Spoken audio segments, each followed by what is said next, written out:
Understanding everything about the Maffetone method can be very daunting, exhausting. It's kind of like a fire hose of information. However, in its simplest terms, all it is training by heart rate. Put your watch on, put your strap on, and go out for a run. It's pretty easy. However, there are some things that I wish I paid more attention to when I was first starting out. That way I wouldn't be so frustrated. I hope some of these tips and tricks help you. Let me know in the comments below, what are some of the things that you wish you had known?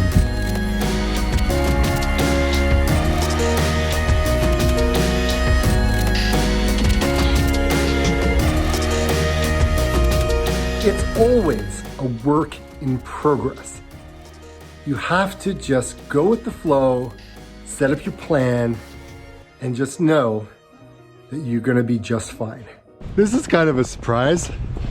There's a heck of a lot more snow out here than I thought. Oh, I don't know if these Torrens are gonna do it. Should have worn my trail shoes. That would have been much easier. The fifth thing I wish I had known before I started this whole slow heart rate training, aka Maffetone Method Training, is how slow I would be running in the snow. Or how slow I would be if I was running in the hot climates. Like summer running and winter running, absolutely two totally different types of runs. And they're both hard. And your heart rate is the only one thing that stays constant, right? Because, you know, the terrain that you run on in the wintertime in the thick snow and your footing is so different than when you're running on the roads when it's 35 degrees. Right? Celsius, like 100 degrees, or in full humidity, like minus 35, minus 10, minus whatever is very cold. And it's so different than running in the summertime when it's plus 35 or 100 degrees or really humid, right? Like that's two totally different swings. So I wish I had known before I started so I could actually set my expectations and not be so frustrated when things weren't going my way and I was wondering what's going on with my running. It doesn't seem to be working. It's the weather, it's not you. The fourth thing I wish I had known about when I started the Maffetone method is how my diet would affect my running. I mean, look, here's the thing. I could eat a vegan burger, French fries, gravy, the whole thing, right? Or something like that, right? And like, that's not untypical for most people. I see it in my running. I see it in my performance. I see it in my heart rate. And my heart rate is just not so great when I don't have a good eating day.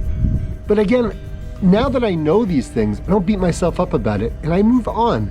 It's not so hard to say, look, if I'm eating this type of food, look, I know my next run is not necessarily going to be the greatest.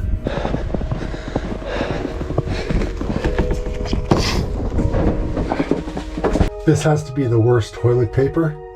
This is like so flippin' sad. It's not even like a 1 ply. I would say it's like half a ply. But I'm not gonna complain. The third reason is consuming large amounts of caffeine can really make a difference in my training. Look, I can go out and have a decaffeinated coffee and I'm perfectly fine. My heart rate doesn't rise. But if I have 1 cup, I can actually see a good 5 beats difference when I go out for a run. And it's shocking, to be quite honest. So I have to look at that and say, if I'm gonna have a cup of coffee, I'm gonna have it like later on in the day because I like to get a run in. And again, if I'm training using the Maffetone method, training at your heart rate is important. So if you're doing something that's kind of like sabotaging your running, then you know what? You gotta kind of cut it out. And most people, they don't have a problem when they consume caffeine. You couldn't see any difference. But for some people like me, yeah, I can see it. The second thing I wish I had known about Maffetone training is how much I was gonna have to run to be able to see results. I started off only running 45 minutes to an hour a couple of times a week, and I didn't necessarily see a big difference. So I had to up my mileage to be able to start to see some sort of results.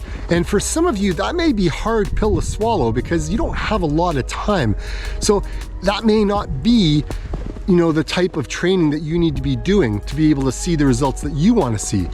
Again, everybody is going to come at this at a different point in their life. Some people come back from injury, some people come back from burnout, some people are just starting out. So you have to look at where you are in your running career and decide whether or not you want to take this on. And do you have enough time to run like 7 hours a week, maybe 8 hours a week, maybe 12 hours or 13 hours is your number. I don't know, but here's the thing. It's an experiment of one, you got to figure it out. And I wish I had known that before I started, because again, you're setting your expectations so you don't feel like you're a failure. And look, we're not all failures. None of us are. We're all just doing the best that we can. It's just, I wish I had known these things to help me in my running. And here's a bonus one for you. These watches, they don't always work. They don't always accurately show what your heart rate is. Sometimes it just gets stuck on a number and it doesn't move even when you stop. So I would suggest either getting a heart rate strap, or you can get those optical armband ones. I hear those are pretty good. Yeah, so don't always rely on what your watch is telling you, because I've seen the fluctuations be very, very, very different. Pay attention to that and don't beat yourself up. Just because technology may fail you, you're still gonna have to have fun. Like, I'm just totally enjoying my run today, and my heart rate is a little bit all over. And I think it's my watch, because whenever it gets cold out and it's exposed like that, I know that it's a recipe for disaster. But yeah, the optical ones suck because they got to be, you know, on your wrist. But if you're in snowy climates, you know, it's got to stick out like that, right? So I like the heart rate straps, but like I said in one of my other videos, it's been a while since I've been doing the whole running gig. So I gotta go find it. It's in a box somewhere. Anyways, I gotta totally enjoy this day. This is gorgeous. It's hard to run in, but it's gorgeous.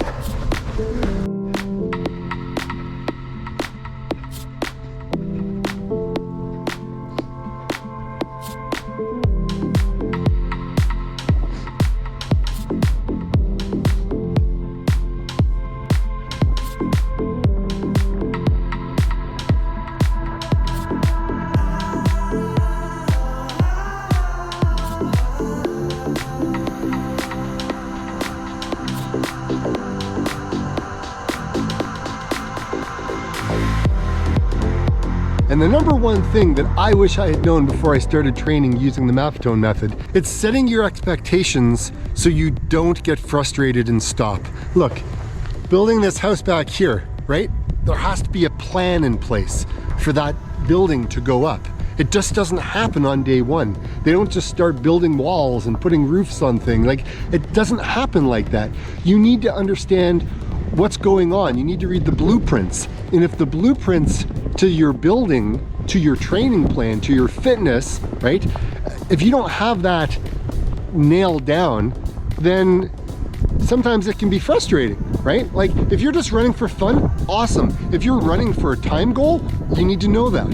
If you're running for any type of race, you need to understand how the Maffetone method fits into that to see if it's something that you even want to go ahead and start. Don't just start building a house like that, because it just isn't going to work, right? Understand why you're doing this so you can plan accordingly, so that way you can set your expectations and, you know, just not quit, not be frustrated, and not just give up, because you're better than that, right? You are worth your time and energy to do the things that you set out and want to do. It's important.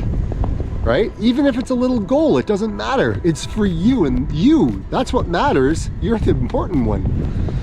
Okay, it's time to finish off this run. Oh, it's cold. Now for some of you, you may be just starting off on your journey, and for others, you may be on this journey for a while. But I think this video right here could help you in your running to help you get stronger, move forward, meet your goals, and most of all, just have fun. See you on the next one. Get out and run.